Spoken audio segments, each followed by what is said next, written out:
नमस्कार दोस्तों, आप सभी का इस चैनल में बहुत बहुत स्वागत है।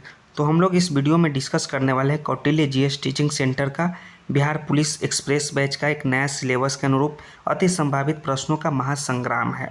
तो जो कि देखिए, कौटिल्य जीएस का जो महासंग्राम है अति संभावित प्रश्न का, ये बिहार पुलिस के बहुत ही इंपॉर्टेंट है, यह रामबाण साबित हो सकते हैं।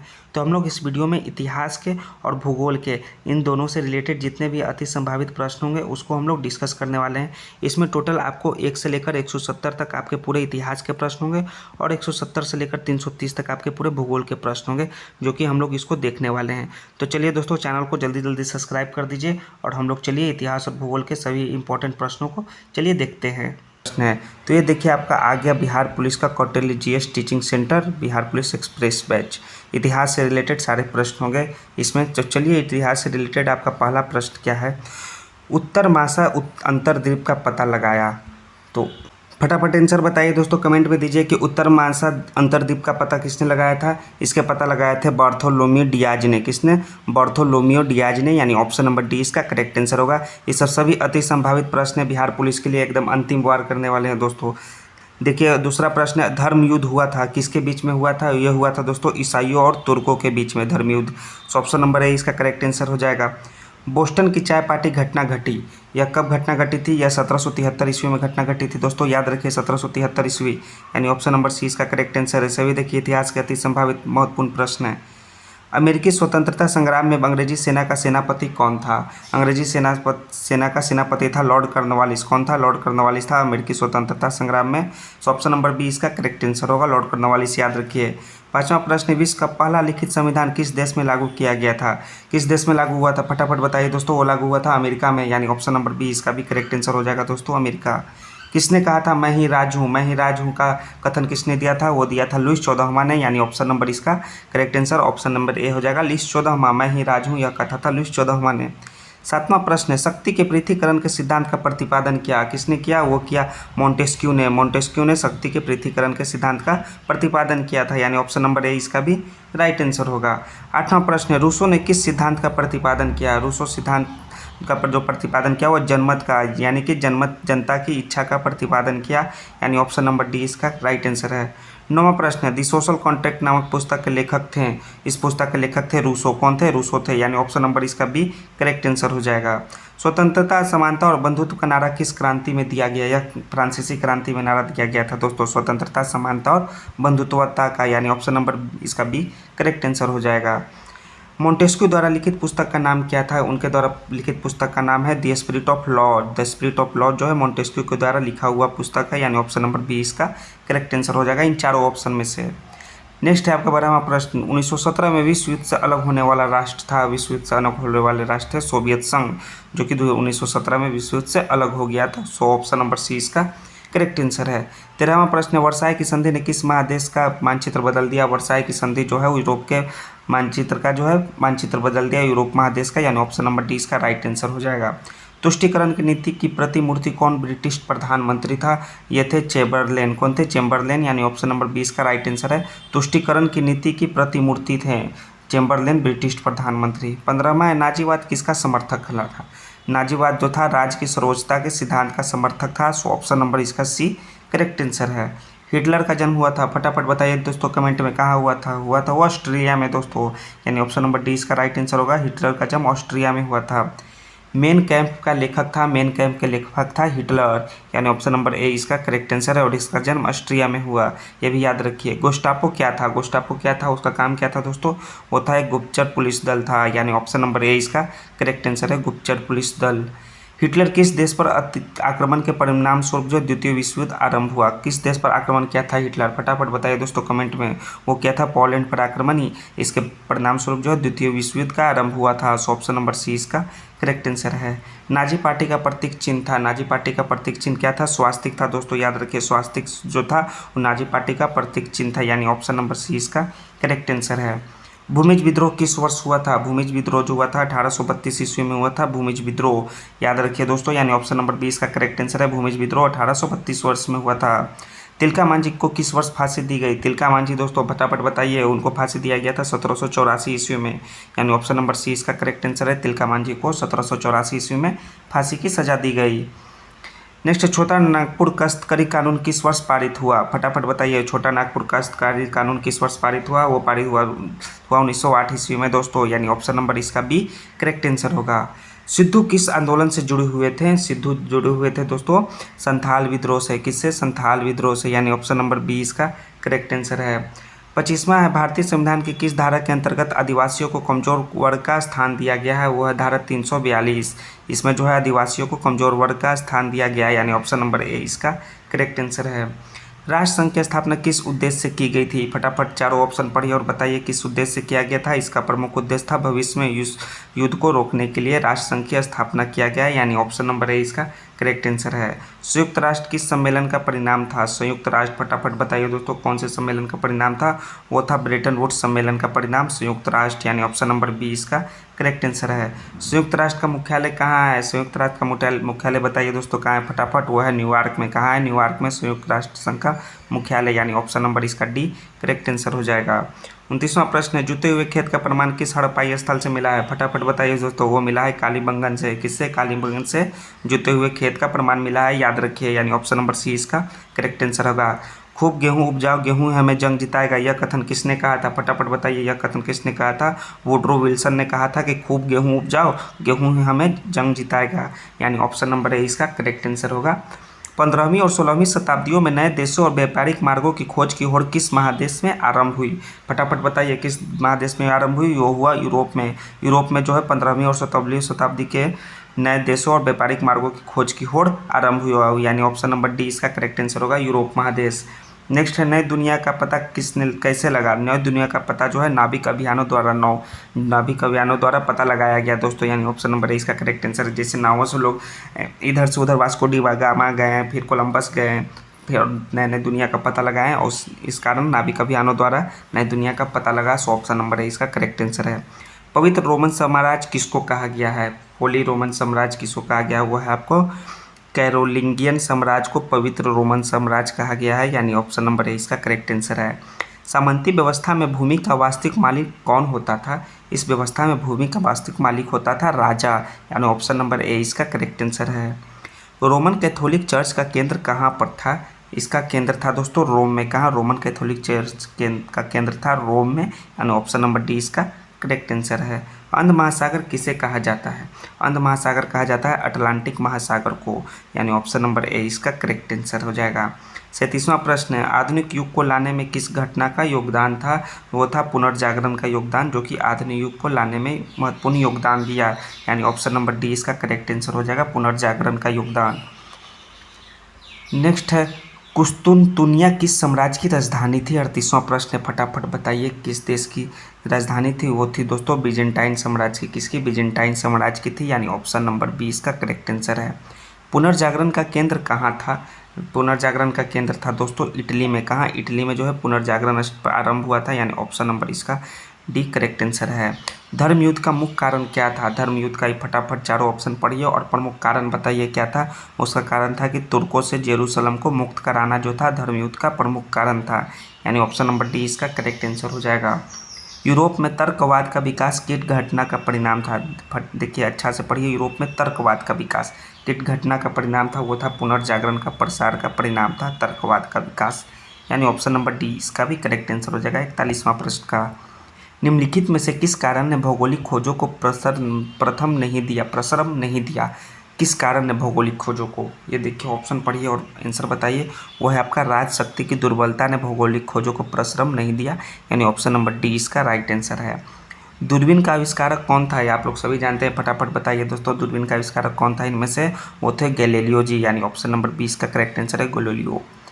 एस्ट्रोलेव किस प्रकार का यंत्र है, एस्ट्रोलेव को इस प्रकार का यंत्र ये आपको बताना है, वो था एक अक्षांश बताने वाला यंत्र था एस्ट्रोलेव, ये याद रखिएगा, एस्ट्रोलेव जो है अक्षांश बताने वाला यंत्र था, सो ऑप्शन नंबर सी इसका करेक्ट आंसर है। हल्के और तेज़ गति से चलने वाले कैरवेल जहाज किन लोगों ने बनाए थे, वो बनाए थे पुर्तगालियों ने, यह याद रखिए पुर्तगालियों ने बनाए थे हल्के और तेज़ गति से चलने वाले कैरवेल जहाज, यानी ऑप्शन नंबर बी इसका करेक्ट आंसर है। कोलंबस मूलतः किस देश का था, कोलंबस मूलतः जो है इटली का था। कहाँ, इटली देश का था कोलंबस, यानी ऑप्शन नंबर इसका ए करेक्ट आंसर होगा, याद रखिए इटली का था कोलंबस। कोलंबस ने 1492 में किस स्थान की खोज किया जो नाविक अभियान द्वारा नई दुनिया का खोज हुआ, जो आपको पिछले वाले प्रश्न में बताए हैं। तो किस दुनिया का खोज किया था, वो किया था अमेरिका का। कौन स्थान का? अमेरिका का खोज किया था कोलंबस ने, यानी ऑप्शन नंबर इसका भी करेक्ट आंसर होगा। हेनरी द नेविगेटर किस देश का राजा था? हेनरी द नेविगेटर जो था पुर्तगाल का राजा था दोस्तों, याद रखिए हेनरी द नेविगेटर, यानी ऑप्शन नंबर ए इसका करेक्ट आंसर है। ये सब आपका वर्ल्ड हिस्ट्री के हैं आपके प्रश्न। वास्को डी गामा किस वर्ष भारत पहुंचा था? वास्को डी गामा भारत कब क्या था पहुंचा था? वो 1498 ईस्वी में भारत पहुंचा था, यानी ऑप्शन नंबर बी इसका करेक्ट आंसर हो जाएगा। वास्को डी गामा भारत के किस बंदरगाह पे पहुंचा था? ये आप लोग सभी जानते हैं कौन सा बंदरगाह था, वो था कालीकट बंदरगाह था दोस्तों। सो ऑप्शन नंबर इसका ए करेक्ट आंसर हो जाएगा, कालीकट। ब्राज़ील की खोज किसने की थी? ब्राज़ील की खोज अब बताना किसने की थी, याद रखिए केबरल ने। किसने? केबरल ने की थी ब्राज़ील का खोज, यानी ऑप्शन नंबर इसका डी करेक्ट आंसर है। ब्राज़ील की खोज केबरल ने किया।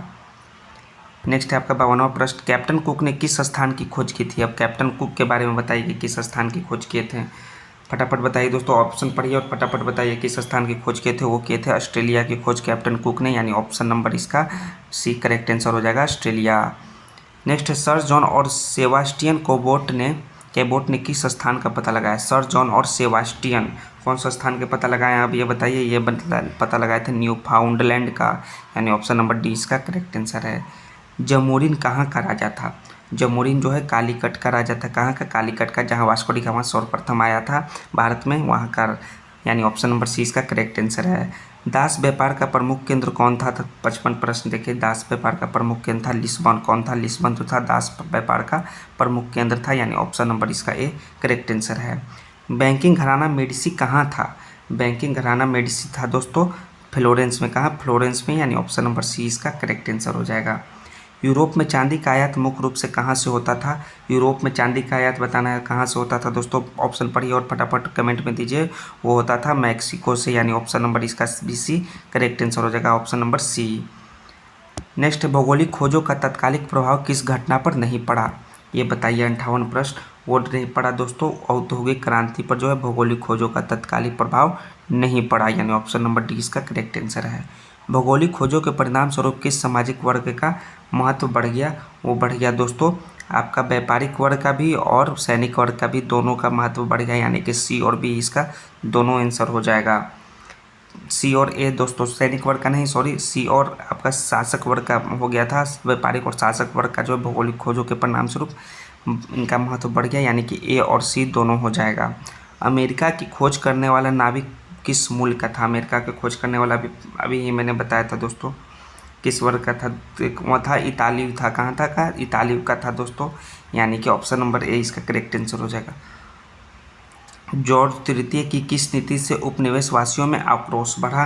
वो बढ़ा जो है व्यक्तिगत शासन की नीति से जो है उपनिवेशवासियों में आक्रोश बढ़ गया जॉर्ज तृतीय का इस नीति के कारण, यानी ऑप्शन नंबर ए इसका करेक्ट आंसर है, व्यक्तिगत शासन की नीति। सप्तवर्षीय युद्ध में किसकी पराजय हुई थी? 7 ईयर वार्स में किसकी पराजय हुई थी? वो हुई थी फ्रांस की पराजय दोस्तों, याद रखिएगा फ्रांस जो हार गया था, यानी ऑप्शन नंबर बी इसका करेक्ट आंसर हो जाएगा 61 का। नेक्स्ट 62वां प्रश्न है, अमेरिकी स्वतंत्रता संग्राम का तत्कालिक कारण क्या था? उसका प्रमुख तत्कालीन कारण था बोस्टन चाय पार्टी की घटना आ गया था तत्कालिक कारण, यानी ऑप्शन नंबर डी इसका राइट आंसर हो जाएगा। अमेरिका के पहले राष्ट्रपति कौन बने? अमेरिका के पहले राष्ट्रपति बताना है दोस्तों कौन बने। वो बने जॉर्ज वाशिंगटन। जॉर्ज वाशिंगटन जो थे वो पहले राष्ट्रपति बने, इन्हीं के नाम पे वाशिंगटन डीसी का भी नाम है शहर का, यानी ऑप्शन नंबर बी इनका करेक्ट आंसर हो जाएगा। 64वां प्रश्न है, अमेरिका में कैबिनेट प्रणाली के विकास में किसका योगदान था? इंग्लैंड में कैबिनेट प्रणाली के विकास में किसका योगदान था? वो योगदान था दोस्तों छोटा पीट का। किसका? छोटा पीट का योगदान था, यानी ऑप्शन नंबर सी इसका करेक्ट आंसर हो जाएगा। छोटा पीट याद रखिएगा। अमेरिकी स्वतंत्रता संग्राम की सबसे महत्वपूर्ण उपलब्धि क्या है? सबसे महत्वपूर्ण उपलब्धि है गणतात्मक व्यवस्था का पहला प्रयोग, यही है सबसे महत्वपूर्ण उपलब्धि, यानी ऑप्शन नंबर डी इसका राइट आंसर है। ये सभी प्रश्न को ध्यान से पढ़ते जाइए। फ्रांसीसी समाज कितने वर्गों यानी ई स्टेट्स में विभक्त था? कितने में विभक्त था? वो था दोस्तों 3 ई स्टेट में। कितने? 3 में, यानी ऑप्शन नंबर इसका बी करेक्ट आंसर हो जाएगा। लुईस 16वां किस वर्ष गद्दी पर बैठा था? लुईस 16वां बैठा था दोस्तों 1744 ईस्वी में, सॉरी 1774 ईस्वी में लुईस 14वां जो है गद्दी पर बैठा था, यानी ऑप्शन नंबर डी इसका करेक्ट आंसर है 1774 ईस्वी। किसने कहा था कि मेरी इच्छा ही कानून है? यह कथन किसके द्वारा कहा गया था? यह कथन कहा गया था लुईस 16वें के द्वारा। जो लुईस 16वां 1774 में गद्दी पर बैठा, तो वही कथन कहा था कि मेरी इच्छा ही कानून है, यानी ऑप्शन नंबर बी इसका करेक्ट आंसर है, लुईस 16वां। नेक्स्ट, राजा की निरंकुशता पर नियंत्रण लगाने के लिए कौन सी संस्था थी? राजा पर निरंकुश लगाने के लिए वो था पार्लमा। कौन था? पार्लमा जो संस्था था वो राजा पर निरंकुश लगाता था। सो ऑप्शन नंबर 20 का करेक्ट आंसर हो जाएगा 69 प्रश्न का।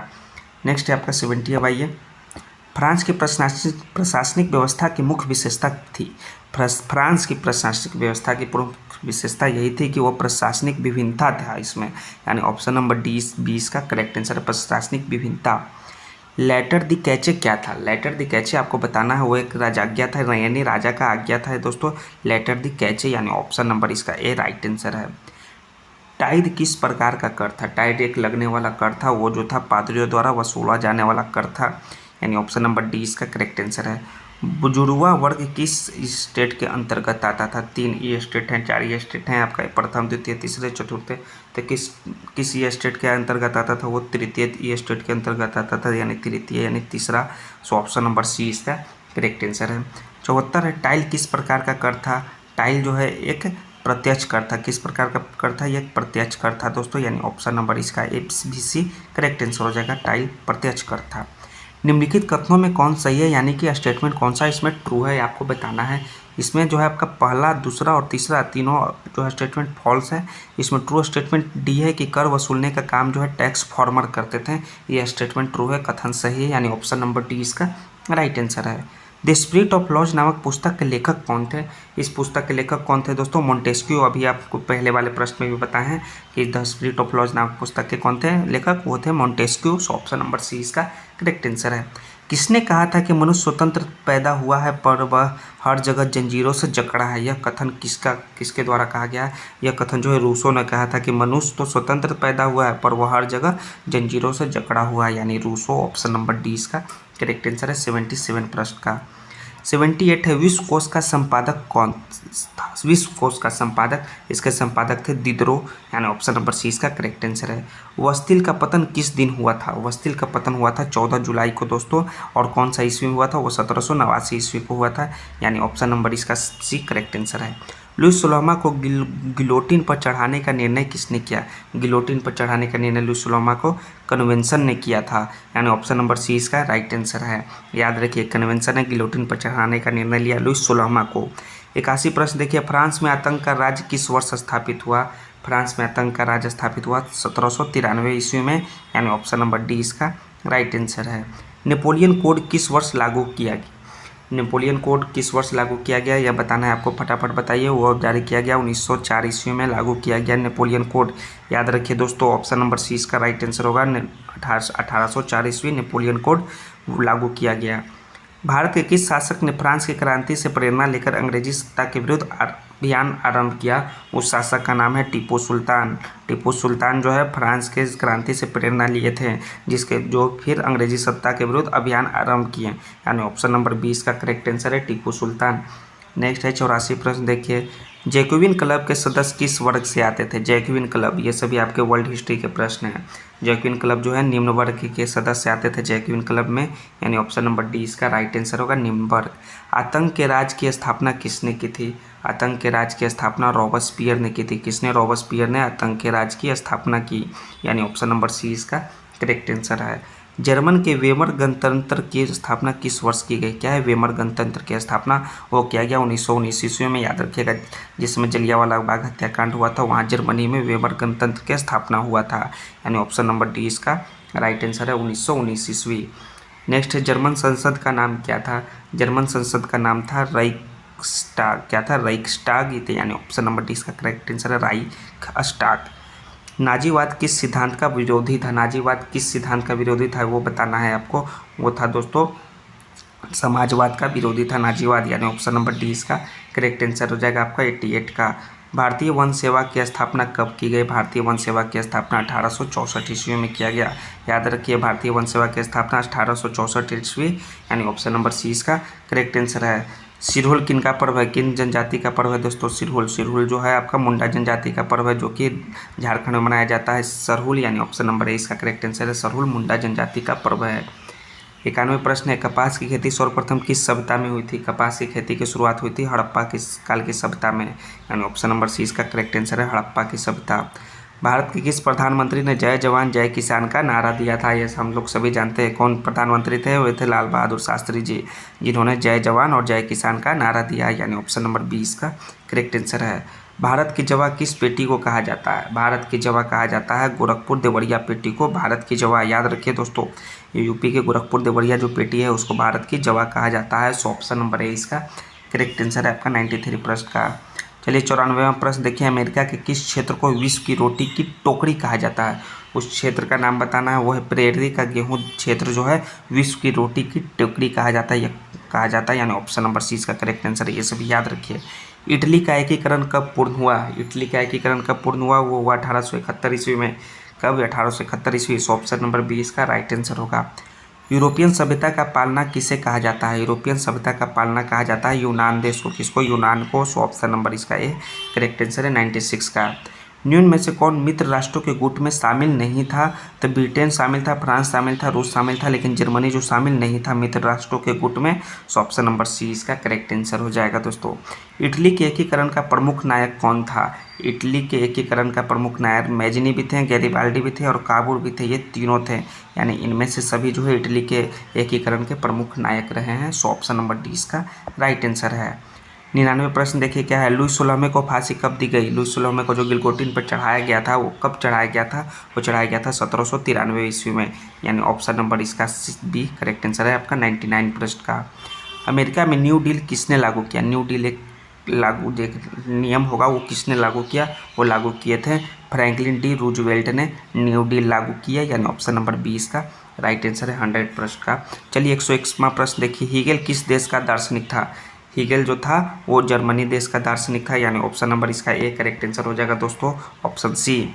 वियना कांग्रेस का मुख्य उद्देश्य क्या था? वियना कांग्रेस का मुख्य उद्देश्य बताना। इन चारों ऑप्शन को पढ़िए और उसका प्रमुख उद्देश्य बताइए। उसका प्रमुख उद्देश्य था राजतंत्रों को पुनर्स्थापित करना, यानी ऑप्शन नंबर सी इसका भी करेक्ट आंसर है।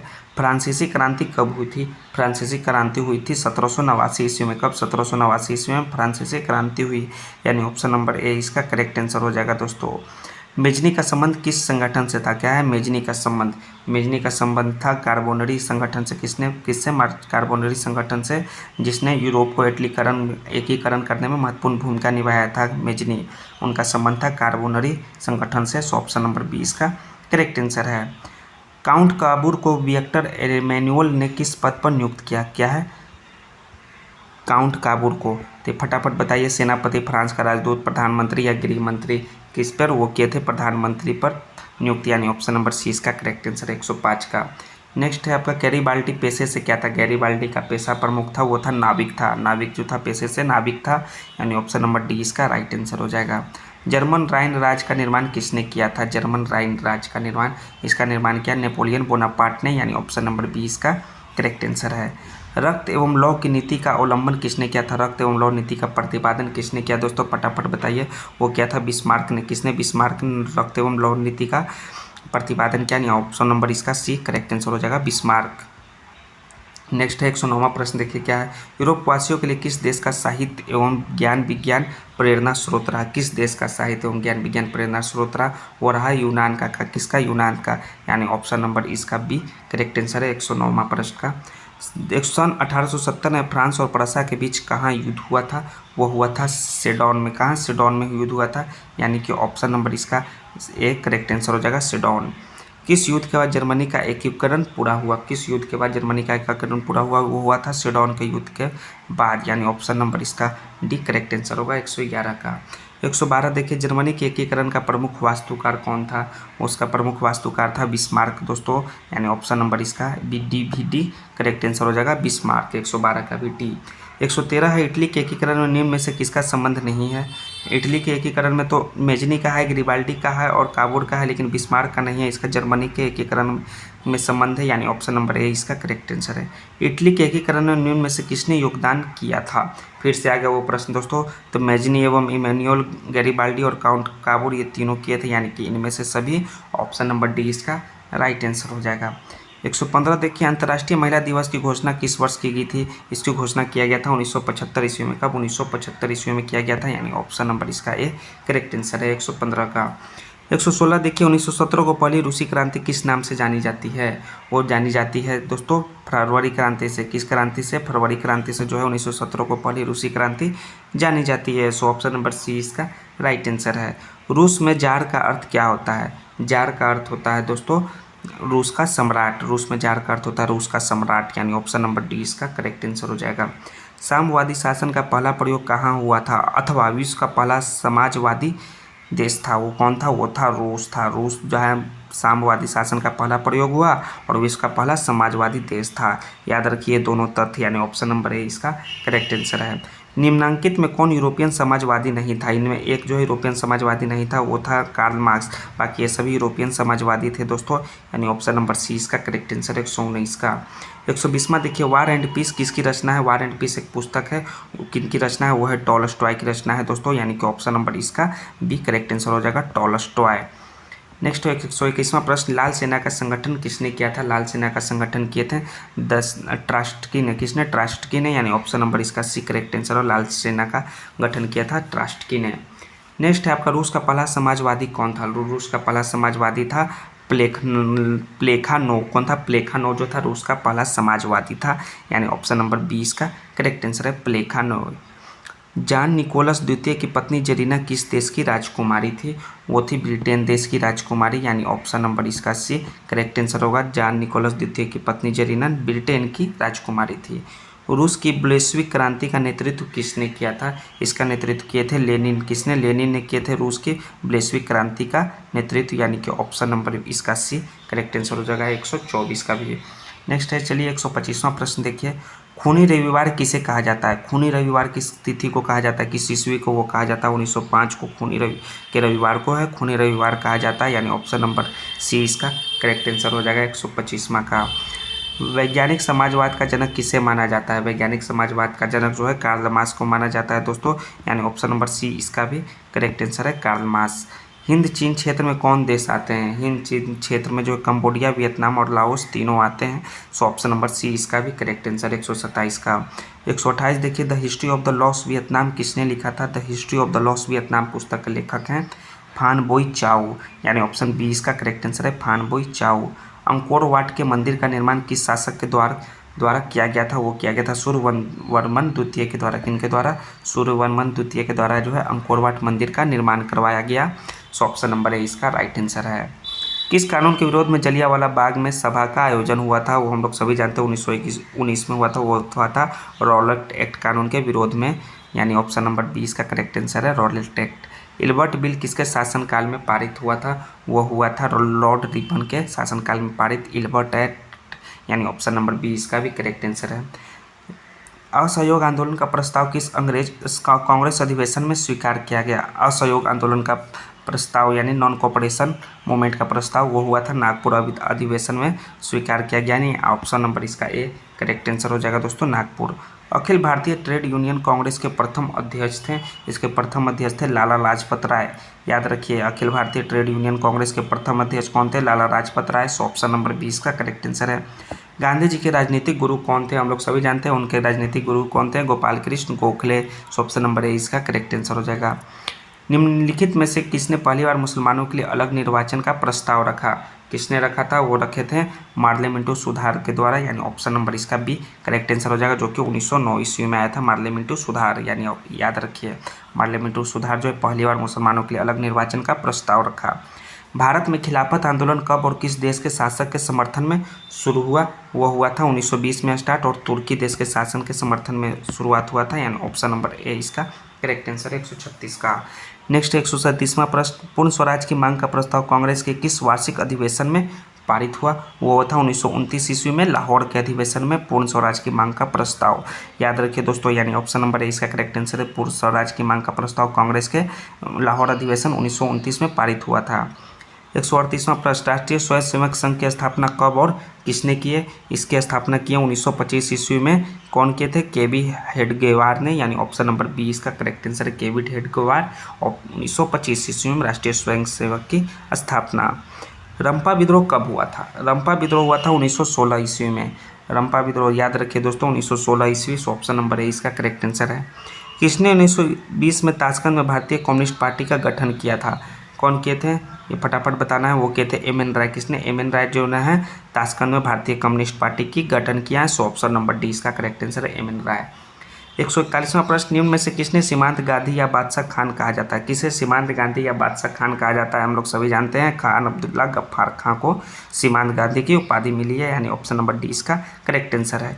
किस अधिनियम के द्वारा मुसलमानों को पृथक प्रतिनिधित्व प्रदान किया गया? वो अधिनियम आया था 1909 में। अधिनियम आया था मार्ले मिंटो सुधार, जिसमें मुसलमानों को पृथक प्रतिनिधित्व प्रदान किया गया है, यानी ऑप्शन नंबर ए इसका करेक्ट आंसर है। 142 प्रश्न का 143 प्रश्न देखिए, अखिल भारतीय किसान सभा का गठन किस वर्ष में हुआ था? अखिल भारतीय किसान सभा का गठन फटाफट बताइए दोस्तों कमेंट में, किस वर्ष हुआ था?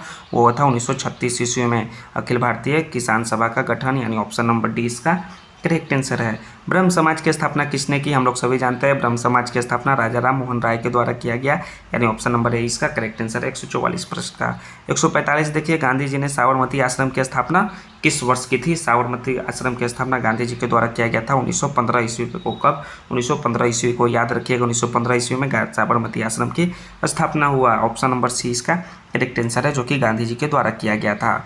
किस घटना के विरोध में गांधी जी ने अपनी केसर हिंद की उपाधि त्याग दी थी? किस घटना के उपरांत? वो था असहयोग।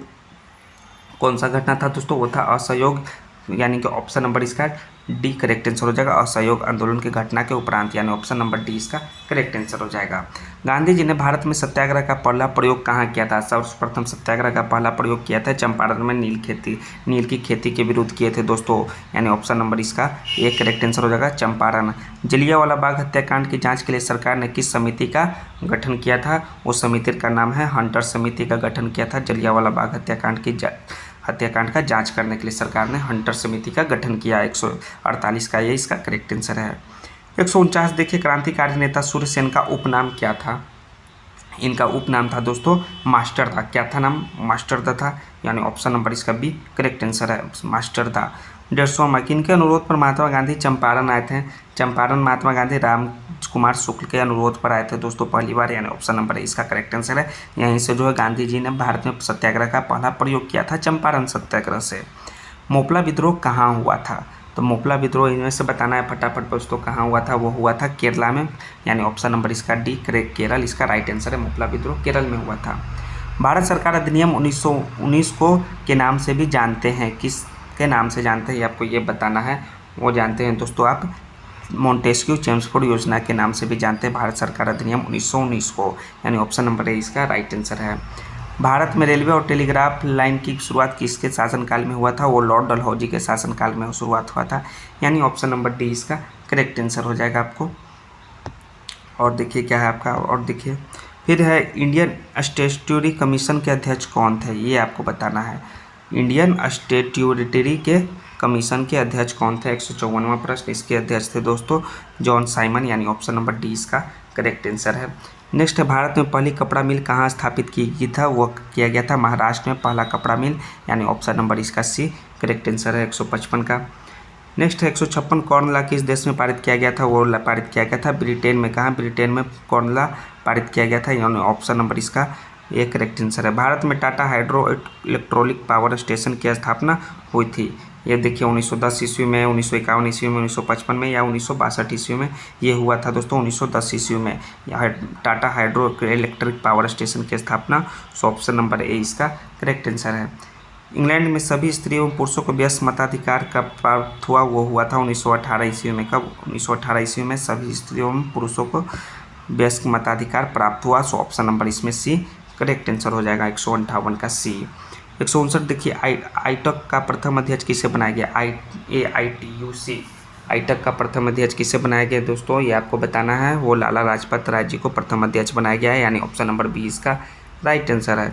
पावर लूम का आविष्कार किसने किया था? पावर लूम का आविष्कार किए थे जेम्स वाट ने। किसने? जेम्स वाट ने पावर लूम का आविष्कार किया। अब भाप इंजन का भी आविष्कार जेम्स वाट ने किया, यानी ऑप्शन नंबर ए इसका करेक्ट आंसर होगा। सामंती व्यवस्था से हटकर किस प्रकार की शहरी व्यवस्था की प्रवृत्ति बढ़ी? वो बढ़ी आक्रामक प्रवृत्ति। किस प्रकार की प्रवृत्ति? आक्रामक प्रवृत्ति बढ़ी, यानी ऑप्शन नंबर बी इसका करेक्ट आंसर है। जनसंख्या का घनत्व सबसे अधिक कहाँ होता है? जनसंख्या का घनत्व सबसे अधिक होता है महानगर में। कहाँ? महानगर में जनसंख्या का घनत्व सबसे अधिक होता है। सो ऑप्शन नंबर डी इसका राइट आंसर हो जाएगा 162 का। पूंजीपति वर्ग के द्वारा किस वर्ग का शोषण हुआ? पूंजीपति वर्ग जो है किस वर्ग को शोषण किया? वो सबसे ज़्यादा जो है श्रमिक वर्ग को भी शोषण किए, कृषि वर्ग को भी और मध्यम वर्ग, तीनों वर्ग को जो है पूंजीपति वर्ग जो है शोषण किए, यानी सभी वर्ग। ऑप्शन नंबर डी इसका राइट आंसर है। सबसे पहले भूमिगत रेल कहाँ बनी थी? यानी कि भूमि के नीचे रेल बनी थी लंदन की पैडिंगटन और फेरिंगटन स्ट्रीट के बीच। ये याद रखिए दोस्तों, ऑप्शन नंबर ए इसका राइट आंसर हो जाएगा। गार्डन सिटी की अवधारणा किसने विकसित की थी? गार्डन सिटी की अवधारणा विकसित किए थे एबेनेजर हार्वर्ड ने, यानी ऑप्शन नंबर ए इसका करेक्ट आंसर है एबेनेजर हार्वर्ड। प्राचीन काल में किस स्थल मार्ग से एशिया और यूरोप का व्यापार होता था? वो होता था रेशम मार्ग से, सिल्क रूट से, यानी ऑप्शन नंबर 20 का करेक्ट आंसर है। गिरमिटिया मजदूर बिहार के किस क्षेत्र से भेजे जाते थे? ये भेजे जाते थे पश्चिम क्षेत्र से। किस क्षेत्र से? पश्चिम क्षेत्र से जो है गिरमिटिया मजदूर भेजे जाते थे, यानी ऑप्शन नंबर बी इसका करेक्ट आंसर है। ब्रिटेन वुड्स सम्मेलन किस वर्ष में हुआ था? यह हुआ था 1944 ईस्वी में ब्रिटेन वुड्स सम्मेलन, यानी ऑप्शन नंबर सी इसका करेक्ट आंसर है। औद्योगिक क्रांति योजना के तहत पहले या शुरू में कौन से उद्योग शामिल थे? वो थे कोयला शामिल, कपास शामिल और लौह शामिल थे, यानी ऑप्शन नंबर ए इसका करेक्ट आंसर है। ये तीनों जो है उद्योग शामिल थे, यानी कि ऑप्शन नंबर ए इसका राइट आंसर है। अमेरिका का पता किसने लगाया था? हम लोग सभी जानते हैं कोलंबस ने लगाया था। किसने? कोलंबस ने, यानी ऑप्शन नंबर ए इसका, ऑप्शन नंबर सी इसका करेक्ट आंसर हो जाएगा दोस्तों। कोलंबस, अमेरिका का पता कोलंबस ने लगाया। नेक्स्ट चलिए 171वां प्रश्न। तो देखिए आपका ये सभी 170 प्रश्न जो है आपके हिस्ट्री के आपके पूरे समाप्त हुए। सब्सक्राइब कर दीजिए। तो चलिए आपका पहला प्रश्न क्या है 171वां। वो कौन सा स्थान है जिसकी स्थिति 3 समुद्रों के मिलन स्थल पर है? वो बताइए दोस्तों, स्थान का नाम बताइए, फटाफट आंसर दीजिए। वो कौन सा स्थान है? वो स्थान भारत का कन्याकुमारी है। कौन सा? कन्याकुमारी है, जो कि 3 समुद्रों के मिलन स्थल पर वह स्थान है, यानी कि आपका राइट आंसर हो जाएगा कन्याकुमारी। 72वां प्रश्न है, कर्क रेखा किस राज्य से होकर नहीं गुजरती है? नहीं गुजरती है। 3 राज्य से गुजरती है, 1 राज्य से होकर नहीं गुजरती है, जो कि महाराष्ट्र से नहीं गुजरती है, बाकी गुजरात, मध्य प्रदेश और झारखंड से गुजरती है। सो ऑप्शन नंबर बी इसका करेक्ट आंसर है। भारत के देशांतरीय विस्तार में लगभग कितने डिग्री का अंतर है? देशांतरीय विस्तार में जो है याद रखिएगा 30 डिग्री का अंतर है। कितना? 30 डिग्री का। सो ऑप्शन नंबर बी इसका करेक्ट आंसर है। इनमें कौन सा पड़ोसी देश उत्तर प्रदेश को छूता है? पड़ोसी देश जो उत्तर प्रदेश को छूता है वो है नेपाल देश है, यानी कि ऑप्शन नंबर इसका सी करेक्ट आंसर है। याद रखिए नेपाल। हिमालय के निर्माण में कौन सा सिद्धांत सर्वमान्य है? हिमालय के निर्माण जो है प्लेटीय विवर्तनिक सिद्धांत जो है सर्वमान्य है, यानी ऑप्शन नंबर इसका सी राइट आंसर है। हिमालय की सर्वोच्च श्रेणी कौन है? हिमालय की सर्वोच्च श्रेणी हिमाद्री है, यानी कि ऑप्शन नंबर इसका बी करेक्ट आंसर हो जाएगा। निम्नलिखित में कौन सी चोटी भारत में स्थित नहीं है? जो भारत में स्थित नहीं है वो है माउंट एवरेस्ट नहीं है, बाकी नंदा देवी, केटू और कंचनजंगा भारत में स्थित है। सो ऑप्शन नंबर डी इसका राइट आंसर है। याद रखिए माउंट एवरेस्ट भारत में स्थित नहीं है। किस पहाड़ी पर लावा निक्षेप मिलते हैं? वो पहाड़ी का नाम है राजमहल की पहाड़ी, जिस पर लावा निक्षेप मिलते हैं, यानी ऑप्शन नंबर इसका ए राइट आंसर है। ऊटी क्या है? ऊटी जो है दक्षिण भारत का एक पर्वतीय नगर है दोस्तों, ऊटी। तो याद ये बताइए, ऊटी जो है उत्तर भारत का एक पर्वतीय नगर है। सो ऑप्शन बी इसका राइट आंसर हो जाएगा। निम्नलिखित में कौन सी नदी अरब सागर में गिरती है? अरब सागर में जो नदी गिरती है वो है नर्मदा नदी गिरती है, बाकी गोदावरी, कृष्णा, कावेरी अरब सागर में नहीं गिरती है दोस्तों। सो ऑप्शन नंबर इसका सी करेक्ट आंसर है। लूनी किसकी सहायक नदी है? लूनी जो है ना ही गंगा की है, ना ही यमुना की, ना ही चंबल की सहायक नदी, यानी ऑप्शन नंबर डी इसका राइट आंसर है। लोनार झील कहाँ अवस्थित है? लोनार झील जो है महाराष्ट्र में अवस्थित है। कहाँ? महाराष्ट्र में लोनार झील अवस्थित है। याद रखिए ऑप्शन नंबर ए सी इसका करेक्ट आंसर हो जाएगा, महाराष्ट्र। कौन सी नदी प्रायद्वीपीय भारत की सबसे लंबी नदी है? वो कौन सी है? वो है आपका गोदावरी नदी, जो भारत की प्रायद्वीपीय नदी है, सबसे लंबी प्रायद्वीपीय भारत की सबसे लंबी नदी गोदावरी है, यानी ऑप्शन नंबर डी इसका करेक्ट आंसर हो जाएगा। जाड़े में किस मानसून जो है तमिलनाडु में 2 वर्ष में वर्षा होती है? किस मानसून जो है जाड़े में किस मानसून तमिलनाडु में वर्षा होती है? ये ध्यान से पढ़िए। उसका नाम है दोस्तों ना ही उत्तर पूर्व से, ना ही उत्तर पश्चिम से, और देखिए ऑप्शन देखिए क्या है 184 का। वो होती है दक्षिण पश्चिम से वर्षा होती है, यानी ऑप्शन नंबर डी इसका राइट आंसर होगा। इनमें से सबसे अधिक वर्षा कहाँ होती है? इनमें से सबसे अधिक वर्षा होती है इन स्थान में मानसीराम में, यानी ऑप्शन नंबर सी इसका करेक्ट आंसर। पहले चेरापूंजी थी, अभी मानसीराम में होती है, 185 का सी। भारत में उष्णकटिबंधीय चक्रवात प्रायः कहाँ आते हैं? यह प्रायः आते हैं उड़ीसा में, यानी ऑप्शन नंबर सी इसका करेक्ट आंसर होगा। तमिलनाडु में जाड़े में वर्षा कराने का श्रेय किसे है? वर्षा कराने का श्रेय है लौटते मानसून को, यानी ऑप्शन नंबर सी इसका भी करेक्ट आंसर है। उत्तर भारत में चलने वाली धूल भरी आंधी को भी कहा जाता है, उसे कहा जाता है लू। लू जो है उत्तर भारत में जो धूल भरी आंधी चलती है उसे लू कहते हैं, यानी ऑप्शन नंबर 20 का करेक्ट आंसर है। भारत में औसतन वार्षिक वर्षा कितनी सेंटीमीटर होती है? औसतन 118 सेंटीमीटर होती है दोस्तों, यानी ऑप्शन नंबर इसका सी करेक्ट आंसर 118। उष्णकटिबंधीय पर्णपाती वन का सर्वमुख पेड़ कौन सा है? उसका सर्वमुख पेड़ है कौन सा? बबूल। कौन सा है? बबूल है, सखुआ है, देवदार है, महोगनी है। उस सखुआ जो है सर्व प्रमुख पेड़ है दोस्तों उष्णकटिबंधीय पर्णपाती वन का, यानी ऑप्शन नंबर डी इसका राइट आंसर होगा। नेक्स्ट है आपका 191। भारत में सबसे अधिक जनसंख्या किस राज्य में मिलती है? सबसे अधिक जनसंख्या मिलती है उत्तर प्रदेश यूपी में, यानी ऑप्शन नंबर 20 का करेक्ट आंसर है। निम्नांकित केंद्र शासित प्रदेशों में सबसे कम जनसंख्या है? केंद्र शासित प्रदेश में सबसे कम जनसंख्या लक्षद्वीप में, यानी ऑप्शन नंबर इसका भी करेक्ट आंसर हो जाएगा लक्षद्वीप। विश्व सर्वोच्च पर्वत शिखर एवरेस्ट जो है नेपाल में किस नाम से प्रसिद्ध है? वो प्रसिद्ध है सागरमाथा के नाम से, यानी ऑप्शन नंबर सी इसका राइट आंसर है। भारत के साथ बांग्लादेश की सीमा रेखा कितनी लंबी है? कितनी लंबी की सीमा रेखा है? वो है दोस्तों 4096 किलोमीटर की लंबी सीमा रेखा, यानी ऑप्शन नंबर बी इसका राइट आंसर होगा 194 का। बांग्लादेश में ब्रह्मपुत्र नदी को किस नाम से पुकारा जाता है? वो है जमुना नदी के नाम से पुकारा जाता है बांग्लादेश में, सो ऑप्शन नंबर 20 का करेक्ट आंसर है। पिड्रू तालगाला किसकी स्थलाकृति है?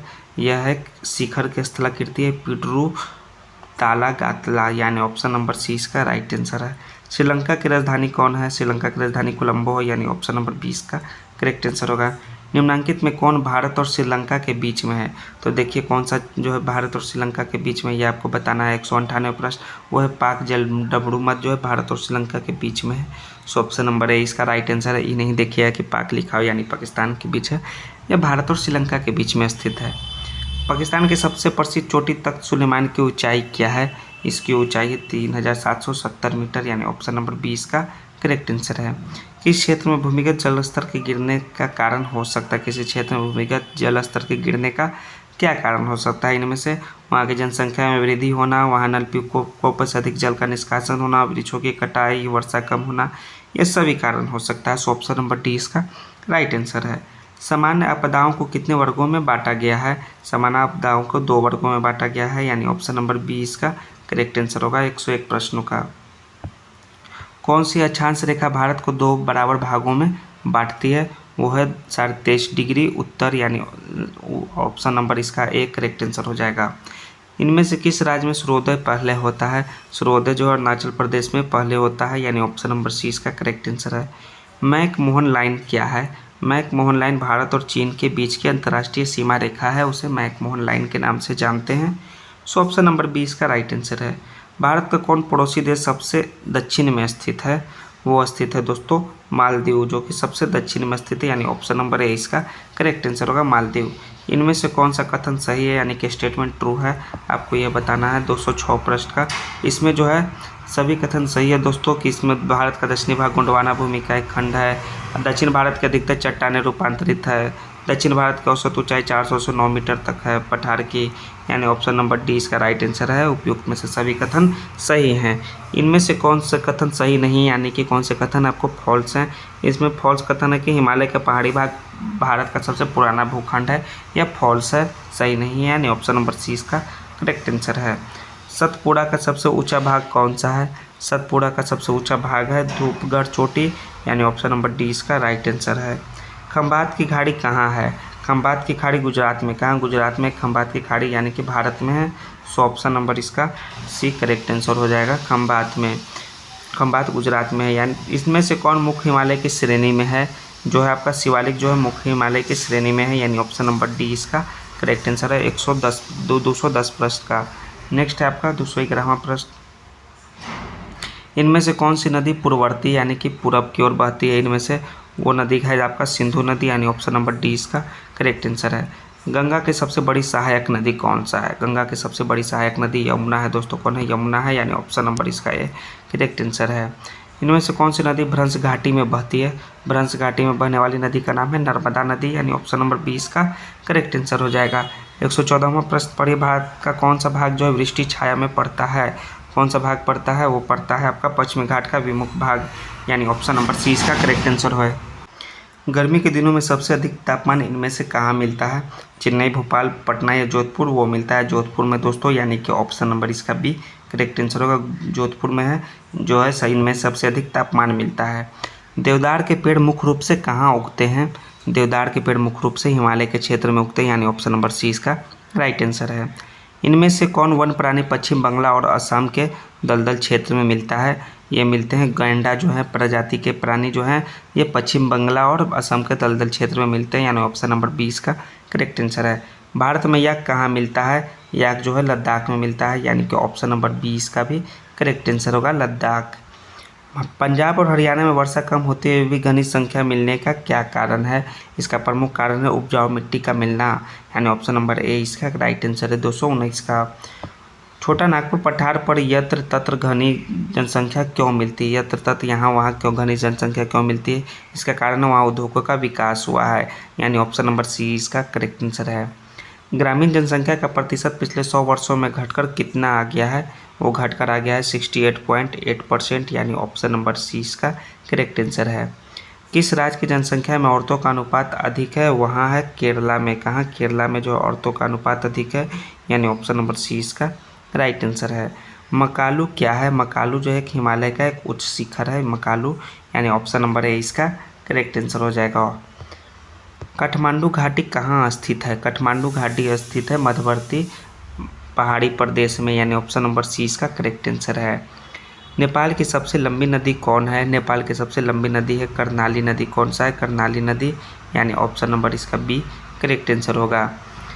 किस पड़ोसी देश के पश्चिम भाग में सिक्किम है? वो पड़ोसी देश का नाम है भूटान। भूटान के पड़ोस जो है भूटान देश के पश्चिम भाग में सिक्किम है, यानी ऑप्शन नंबर 20 का करेक्ट आंसर है।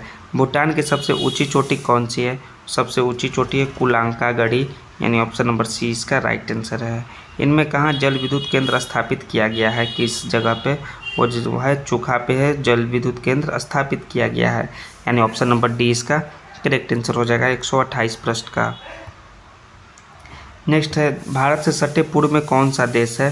भारत से सटे पूर्व में बांग्लादेश है, यानी ऑप्शन नंबर सी इसका करेक्ट आंसर है बांग्लादेश। सुरमा क्या है?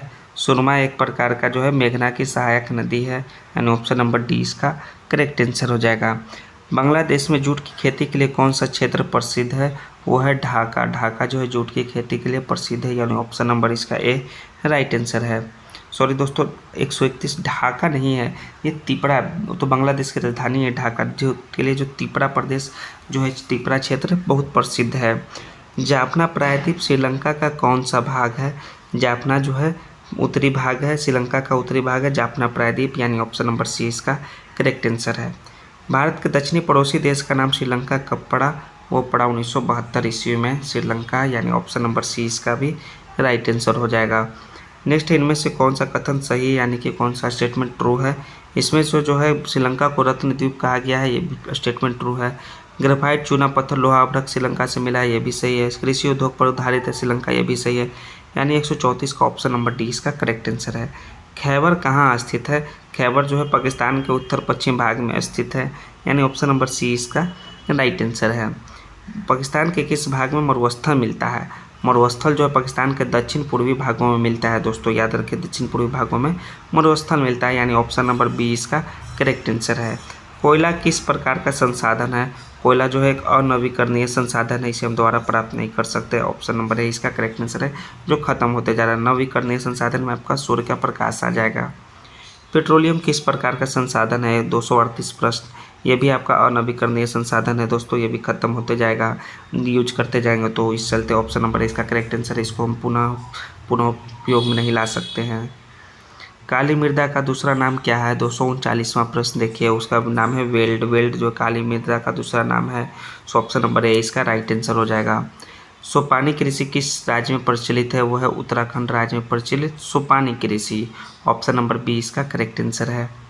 पंजाब में भूमि निम्नीकरण का मुख्य कारण क्या है? उसका प्रमुख कारण है अत्यधिक सिंचाई भूमि निम्नीकरण का प्रमुख कारण है। सो ऑप्शन सी इसका करेक्ट आंसर है। मेढक के प्रजनन को नष्ट करने वाला रसायन कौन सा है? वो है एंड्रिन, जो है प्रजनन को नष्ट कर देता है मेढक के प्रजनन को। सो ऑप्शन नंबर सी इसका भी करेक्ट आंसर है। बिहार में अति जल दोहन से किस तत्व का संकेंद्रण मिल बढ़ा है? वो है आर्सेनिक का जो है अत्यधिक संकेंद्रण बढ़ा है, यानी ऑप्शन नंबर सी इसका करेक्ट आंसर हो जाएगा आर्सेनिक। किस खनिज को उद्योगों को जननी माना जाता है? वो माना जाता है दोस्तों लोहा को उद्योग का जननी, यानी ऑप्शन नंबर सी इसका भी करेक्ट आंसर है। निम्न में से कौन लौह अयस्क का एक प्रकार है? वो आपका हेमेटाइट जो है एक लौह अयस्क का प्रकार है, यानी ऑप्शन नंबर सी इसका 145 का करेक्ट आंसर होगा सी। भारत का सबसे बड़ा लौह अयस्क उत्पादक राज्य कौन सा है? सबसे बड़ा उत्पादक राज्य है उड़ीसा, यानी ऑप्शन नंबर इसका डी करेक्ट आंसर हो जाएगा। इनमें से कौन अधात्विक खनिज का उदाहरण है? अधातु है, अधात्विक है, वो है आपका अभ्रक जो है अधात्विक खनिज का उदाहरण है, यानी ऑप्शन नंबर डी इसका भी करेक्ट आंसर है आपका 146 का। 147 का मुंबई हाई क्यों प्रसिद्ध है? मुंबई हाई प्रसिद्ध है खनिज तेल हेतु, यानी ऑप्शन नंबर सी इसका करेक्ट आंसर हो जाएगा। 249 देखिए, एशिया का सबसे बड़ा परमाणु विद्युत गृह है, वो कहाँ है? कलापक्का में है एशिया का सबसे बड़ा परमाणु गृह विद्युत गृह, यानी ऑप्शन नंबर बी इसका करेक्ट आंसर है। 250वां प्रश्न, किसने कहा संसाधन होते नहीं बनते हैं? वो कहे थे जिम्मरमैन ने ये कथन, यानी ऑप्शन नंबर ए इसका करेक्ट आंसर हो जाएगा। 151 देखिए, एशिया का पहला निर्यात संवर्धन क्षेत्र कहाँ स्थापित किया गया? यह किया गया था भारत में। कहाँ? भारत में किया गया, यानी ऑप्शन नंबर इसका ए करेक्ट आंसर हो जाएगा। नेक्स्ट है आपका, निम्न में से कौन जीवाश्म ईंधन है? जीवाश्म ईंधन जो है कोयला भी है, पेट्रोलियम भी है और प्राकृतिक गैस है, ये तीनों जीवाश्म ईंधन है, यानी ऑप्शन नंबर डी इनमें से सभी करेक्ट आंसर है। 253 देखिए, प्रथम पृथ्वी सम्मेलन कहाँ आयोजित हुआ? यह आयोजित हुआ था रियो डी जेनेरियो में। प्रथम पृथ्वी सम्मेलन याद रखिएगा दोस्तों, सो ऑप्शन नंबर ए इसका करेक्ट आंसर है। भारत में सबसे बड़ा मानव निर्मित जलाशय है। मानव निर्मित जलाशय भारत में सबसे बड़ा वो कौन सा जलाशय है? आप देखिए 154 प्रश्न का आंसर बताइए। वो है आपका दोस्तों गोविंद सागर जलाशय जो है भारत का सबसे बड़ा मानव निर्मित जलाशय है, यानी ऑप्शन नंबर डी इसका करेक्ट आंसर हो जाएगा। नेपाल के साथ भारत के किस राज्य की सबसे लंबी सीमा है? वह यूपी के साथ नेपाल का सबसे लंबा सीमा है, यानी ऑप्शन नंबर ए इसका करेक्ट आंसर है। 255 का, भारत का प्रथम निर्वात संवर्धन क्षेत्र कहाँ स्थापित किया गया? वो स्थापित किया गया था कांडला में, यानी ऑप्शन नंबर 20 का करेक्ट आंसर है। प्रथम निर्यात संवर्धन क्षेत्र कांडला में स्थापित किया गया। भारत में प्रथम जल विद्युत संयंत्र की स्थापना कहाँ हुई थी? इसकी स्थापना हुई थी शिव समुद्रम में, यानी ऑप्शन नंबर 20 का करेक्ट आंसर हो जाएगा। भारत में निम्नलिखित प्रतिशत में कितना पठारी क्षेत्र है? 27% क्षेत्रों में दोस्तों पठारी क्षेत्र है इंडिया में, यानी ऑप्शन नंबर इसका सी करेक्ट आंसर है 158 का। नेक्स्ट है आपका, भारतीय वन जीव बोर्ड का गठन कब हुआ? इसका गठन हुआ था 1952 ईस्वी में। कब? 1952 में, यानी ऑप्शन नंबर इसका बी करेक्ट आंसर हो जाएगा दोस्तों 1952। निम्न में से कौन नवीकरणीय ऊर्जा का स्रोत है? नवीकरणीय ऊर्जा का स्रोत सौर ऊर्जा है, बताया था आपको, सूर्य का प्रकाश है, यानी ऑप्शन नंबर 20 का करेक्ट आंसर है। ये सभी आपके अनवीकरणीय ऊर्जा के स्रोत हैं, सो ऑप्शन नंबर इसका बी करेक्ट आंसर है। निम्न में कौन भारत का पहला स्वदेशी प्रयास से बनाया परमाणु विद्युत केंद्र है? वो है दोस्तों कलपक्कम परमाणु विद्युत केंद्र, यानी ऑप्शन नंबर डी इसका राइट आंसर है। भारत का बड़गिंगम किस शहर को कहा जाता है? भारत का बड़गिंगम वो कहा जाता है जमशेदपुर को, यानी ऑप्शन नंबर 20 का करेक्ट आंसर हो जाएगा जमशेदपुर। हिमाचल प्रदेश के मणिकरण में किस प्रकार का ऊर्जा संयंत्र है? वो है आपका ताप विद्युत ऊर्जा संयंत्र, यानी ऑप्शन नंबर सी इसका करेक्ट आंसर है। प्रथम राष्ट्रीय जल नीति कब लागू हुई? वो लागू हुआ था 1987 ईस्वी में और सितंबर में, यानी कि ऑप्शन नंबर सी इसका करेक्ट आंसर है। क्यूनाइन का उपयोग होता है, क्यूनाइन का उपयोग होता है मलेरिया में, किसमें? मलेरिया की दवा में, यानी कि ऑप्शन नंबर इसका ए राइट आंसर है। नर्मदा घाटी परियोजना किन राज्यों से संबंधित है? यह संबंधित है गुजरात, महाराष्ट्र और मध्य प्रदेश के राज्यों से संबंधित नर्मदा घाटी परियोजना, सो ऑप्शन नंबर डी इसका करेक्ट आंसर हो जाएगा। निम्न में से किसे नवीन जलोढ़ मिट्टी कहा जाता है? नवीन जलोढ़ मिट्टी यानी कि नया जलोढ़ मिट्टी वो कहा जाता है खादर को, यानी ऑप्शन नंबर ए इसका राइट आंसर होगा। निम्न में से कौन मृदा निर्माण का कारक है? मृदा निर्माण का प्रमुख कारक जो है जलवायु भी है, वनस्पति भी है और चट्टान भी है, ये तीनों है, यानी उपरोक्त सभी। ऑप्शन नंबर डी इसका करेक्ट आंसर होगा। नेक्स्ट है 169 देखिए, 269 में देखिए, पर्यावरण संरक्षण हेतु पहला विश्व शिखर सम्मेलन कब आयोजित हुआ? ये हुआ था दोस्तों 1972 ईस्वी को पहला शिखर सम्मेलन, यानी ऑप्शन नंबर ए इसका करेक्ट आंसर है। 270 निम्न में से कौन अजैविक संसाधन है? इसमें मानव तो जो है आपका जैविक संसाधन है, पक्षी भी जैविक है और पेड़ भी जैविक है, लेकिन जो अजैविक है वह नदी है दोस्तों, यानी ऑप्शन नंबर सी इसका करेक्ट आंसर है। प्रथम राष्ट्रीय जल नीति कब अपनाई गई थी? 271 में देखिए, वो है जब अपनाई गई थी 1987 ईस्वी को प्रथम राष्ट्रीय जल नीति, यानी ऑप्शन नंबर सी इसका राइट आंसर है। रोहिला राष्ट्रीय उद्यान कहाँ है, किस स्टेट में स्थित है? वो है HP हिमाचल प्रदेश में स्थित रोहिला राष्ट्रीय उद्यान, सो ऑप्शन नंबर बी इसका राइट आंसर है। इनमें से कौन सी रबी का फसल है? रबी का जो फसल है वह मोटा अनाज है। कौन सा है? मोटा अनाज है दोस्तों। और क्या है? चावल जो रबी का फसल पूछ रहा है, वो चना जो है रबी का फसल है, सो ऑप्शन नंबर डी इसका करेक्ट आंसर हो जाएगा।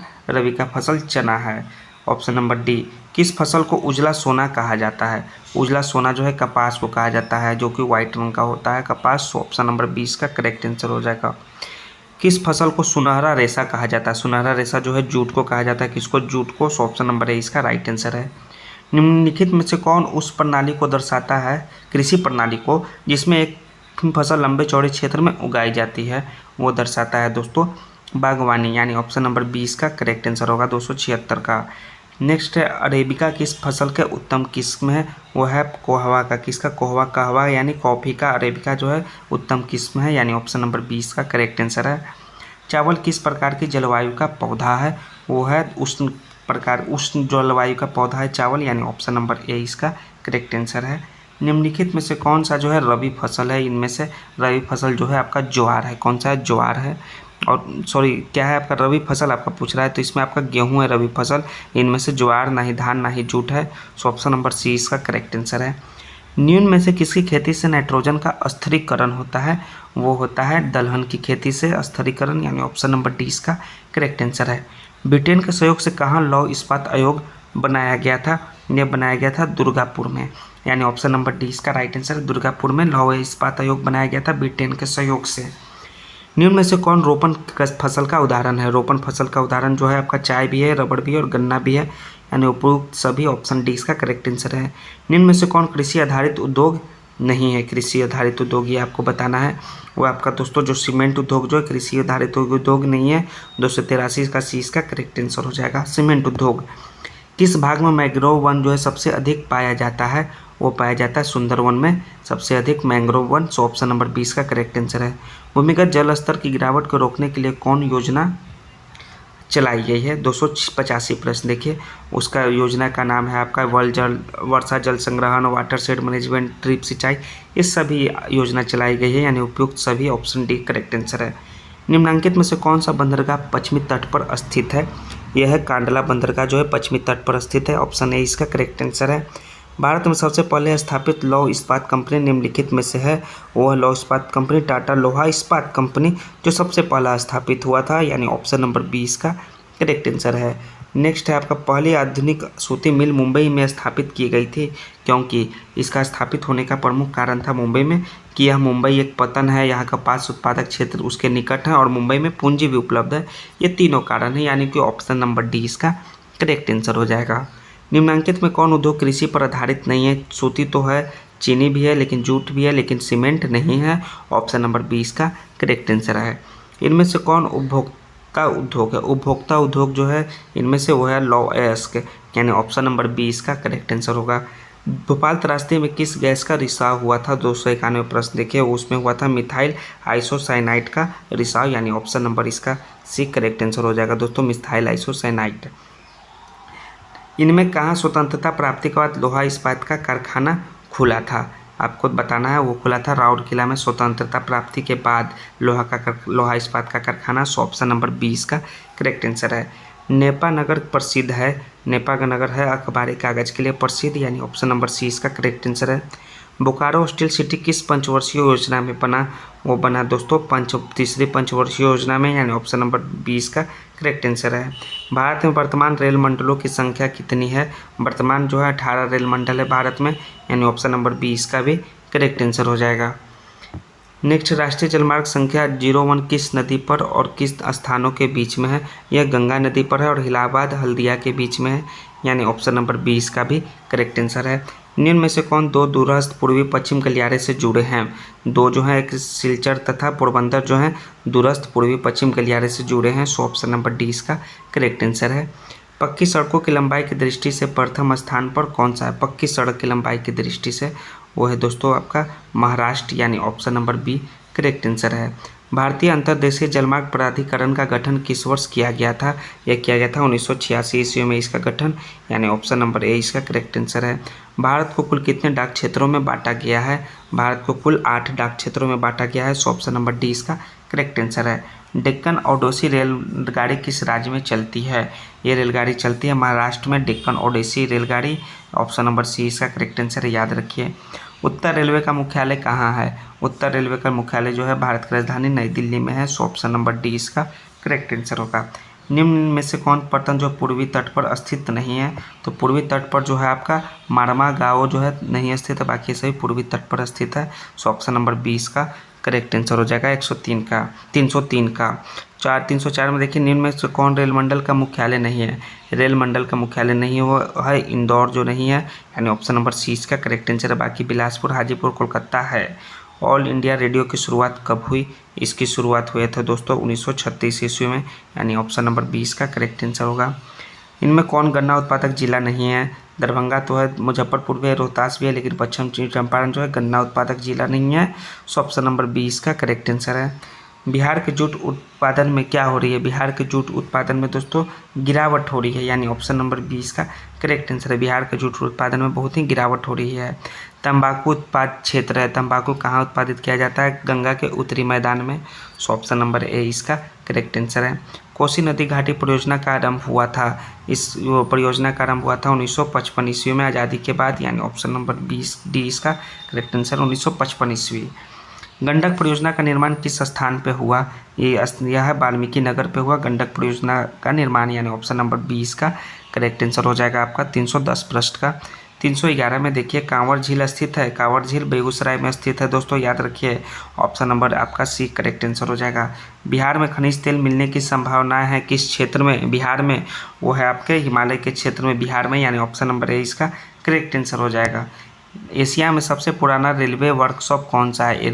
एशिया में सबसे पुराना रेलवे वर्कशॉप आपको बताना है कौन सा है, वो है आपका जमालपुर रेलवे वर्कशॉप, जो एशिया का सबसे पुराना रेलवे वर्कशॉप है, जो कि आपका भारत में है, सो ऑप्शन नंबर सी इसका करेक्ट आंसर हो जाएगा। पायराइट खनिज है, पायराइट खनिज किस प्रकार का खनिज है? वो है दोस्तों अधात्विक खनिज है, सो ऑप्शन नंबर 20 का करेक्ट आंसर है। भारत की पहली चीनी मिल कब स्थापित की गई थी? वो स्थापित किया गया था 1840 ईस्वी में, सो ऑप्शन नंबर इसका ए करेक्ट आंसर है, याद रखिए, पहला चीनी मिल भारत में 1840 ईस्वी में स्थापित किया गया। तंबाकू उत्पादन में बिहार का स्थान देश में बढ़ा है, घटा है, क्या हुआ है? वो घटा है दोस्तों तंबाकू के उत्पादन में, सो ऑप्शन नंबर ए इसका करेक्ट आंसर है। बिहार में रेल परिवहन का शुभारंभ कब से माना जाता है? इसका शुभारंभ बिहार में 1860 ईस्वी से माना जाता है, सो ऑप्शन नंबर 20 का करेक्ट आंसर हो जाएगा। मंदार हिल किस जिले में स्थित है? मंदार हिल बताना है, वो है आपका बांका जिला में स्थित बिहार के, यानी ऑप्शन नंबर सी इसका करेक्ट आंसर है। बिहार का सर्वाधिक जनसंख्या घनत्व वाला जिला कौन सा है? वो जिला है पटना दोस्तों, बिहार की राजधानी पटना जो है सर्वाधिक घनत्व वाला जिला है, यानी ऑप्शन नंबर सी इसका करेक्ट आंसर है। बिहार में कितने ज़िले हैं? बिहार में टोटल 38 ज़िले हैं, सो ऑप्शन नंबर डी इसका राइट आंसर है। बच्चा सब लोग जानते हैं। किस देश की सीमा बिहार से जुड़ी हुई है? वो नेपाल देश की सीमा जो है बिहार से जुड़ी हुई है, यानी ऑप्शन नंबर ए इसका करेक्ट आंसर है। बिहार के किस नदी की उत्पत्ति अमरकंटक से हुई है? अमरकंटक से किस नदी की उत्पत्ति हुई है? बिहार की किस नदी का यह बताना है, उसका नाम है सोन। सोन का जो है अमरकंटक से उत्पत्ति हुई है, यानी ऑप्शन नंबर सी इसका 322 का करेक्ट आंसर हो जाएगा। नेक्स्ट है, निम्न में से किस नदी को बिहार का शोक कहा जाता है? तो बिहार का शोक जो है गंडक नदी को कहा जाता है, यानी ऑप्शन नंबर 20 का इसका करेक्ट सॉरी दोस्तों, बिहार का शोक जो है कोसी नदी को कहा जाता है, बिहार का शोक, यानी ऑप्शन नंबर सी इसका करेक्ट आंसर है। बिहार का कौन जिला जूट का सबसे बड़ा उत्पादक है? जूट का सबसे बड़ा उत्पादक पूर्णिया है। कौन है? पूर्णिया है, यानी ऑप्शन नंबर सी इसका भी करेक्ट आंसर है। उच्चावच प्रदर्शन के लिए हैस्यूर विधि का विकास किसने किया था? इस विधि का विकास किसने किया था? वो लेहमान ने किया था, यानी ऑप्शन नंबर बी इसका करेक्ट आंसर है, हैस्यूर विधि का विकास। पर्वतीय छायांकन विधि में भू आकृतियों पर किस दिशा से प्रकाश पड़ने की कल्पना की जाती है? 326 प्रश्न में देखिए वो है उत्तर पश्चिम दिशा से जो है प्रकाश पड़ने की कल्पना की जाती है, यानी ऑप्शन नंबर सी इसका राइट आंसर है। 327वां देखिए, तल चिन्ह की सहायता से किस स्थान विशेष की मापी गई ऊंचाई को क्या कहा जाता है? तल क्षेत्र की सहायता से तल चिन्ह, इसको कहा जाता है स्थानिक ऊंचाई, यानी ऑप्शन नंबर ए इसका राइट आंसर है। स्तर रंजन विधि के अंतर्गत मानचित्र में नीले रंग से किस भाग को दिखाया जाता है? वो दिखाया जाता है जल को, यानी ऑप्शन नंबर डी इसका करेक्ट आंसर है। मानचित्र में मैदान को किस रंग से दिखलाया जाता है? मानचित्र में मैदान को हरा रंग से दिखलाया जाता है, सो ऑप्शन नंबर ए इसका राइट आंसर होगा। सेट का आपका 330वां लास्टवां प्रश्न है, मानचित्र में सफ़ेद रंग किस आकृति को दर्शाता है? सफ़ेद रंग किस आकृति को दर्शाता है? वो दर्शाता है दोस्तों पठार को। किसको दर्शाता है?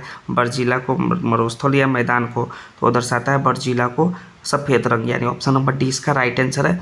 तो आपके पूरे भूगोल के आपके 170 से लेकर आपको 330 प्रश्न तक आपके पूरे समाप्त हुए। तो हमारे चैनल को ज़रूर से ज़रूर सब्सक्राइब कीजिए दोस्तों। फिर हम लोग नेक्स्ट वीडियो में मिलते हैं। जय हिंद दोस्तों।